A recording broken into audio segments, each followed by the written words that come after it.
lahat. Actually, matagal na to eh. Nung nag-decide ako mag-attend ulit.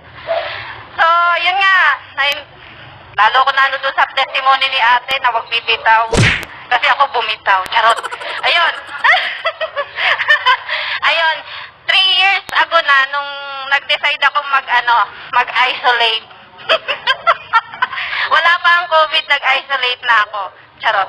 Ayun, kasi bali 3 weeks ago, so although nag-isolate tayo from service, hindi naman tayo totally bumitaw kay Lord, kahit sa laylayan lang, kapit lang. So, andun pa rin yung desire ko na makabalik. Yun nga, dumating kasi tayo sa panahon na nagkaroon tayo ng problema. So, yun, yung problema na yung family problem, doon ako nag-decide na mag-isolate. Advance ako sa COVID eh. And then, nadugtungan pa. Nadugtungan pa ng COVID, kaya continue yung isolation ko. Umabot ng 3 years. And then, 3 weeks ago, may isang nanay ako dyan sa tabi-tabi, hindi ako tinatantanan, send ng kanyang devotion, na parang ako yata pinagde-devotion niya eh. No? So, yun, kapul ako eh. Hindi ko makalimutan, although number ng 666, John 6:66, yun. So, nung mabasa ko yun, para akong sinampal. Then, binuha ko yung Bible ko, binasa ko, John 60-70. So, doon nakasulat yung kwento. Ay, medyo mahaba yata to. Charot. Ayun, bilisan ko na. Kung babasahin nyo yung John 60-70, doon yung makikita na si Lord nagbibigay siya ng, ang tawag doon yung parang hard, ayan, nahirapan ako, hard teaching. Yung tipong tatamaan at tatamaan ka. Kumbaga sa pisikalang bugbog sarado ka sa salita ng Diyos. Yun. So, sabi ko sa sarili ko noon, isolation pa rin ako noon Sabi ko, oo nga ba't ako nag-isolate?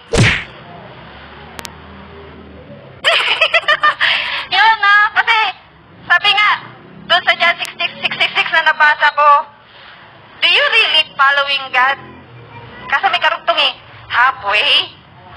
Tanong ko sa sarili ko, oo nga am I really following or serving God halfway?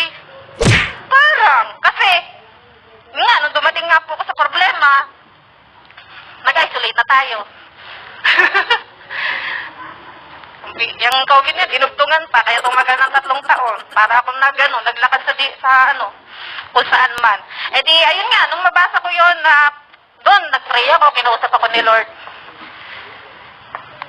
Isolate no more na kasi. Sabi niya, kumbaga bumalik ka na. Then, in-evaluate, inisip ko sa yung buhay ko habang naka-isolate. Doon tayo naka-isolate. Hindi rin naman ako pinabayaan ni Lord. Kasi doon sa isolation ko ng family problem, nadugtungan niya ng financial problem. Then, dahil sa COVID, bumagsak yung negosyo natin na halos hindi na siya kumikita. Then, yung asawa ko nawala ng trabaho.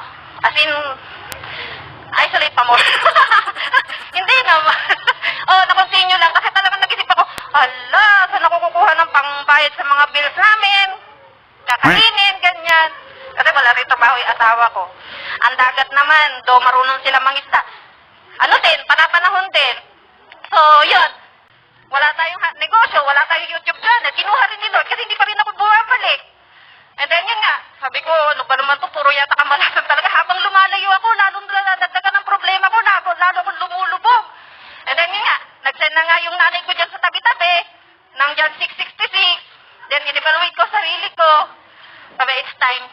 Then nag-decide na ako. 3 weeks ako to Ngayon ko lang na testimony kasi nag-ipon pa ako ng lakas ng loob. At haba ng inyong paghihintay, medyo mahaba, charot. So yun, doon ako nag-decide na hiningi ko yun ng tawad. At sabi ko, Lord, babalik na ako. Pipilitin ko makabalik, pero tulungan niyo ako. Kasi tao lang din ako, mahina, at naandyan pa rin yung aking pinoproblema. And I believe na ikaw rin yung tutulong kasi, praise God, kasi binigyan niya man ng trabaho ang asawa ko. So yun, nagtatrabaho ngayon ang asawa ko sa Kawasaki, Alabang, as welder. So yun, sa mga feeling halfway din dyan na nagsaserve, huwag na kayong mag-halfway. Then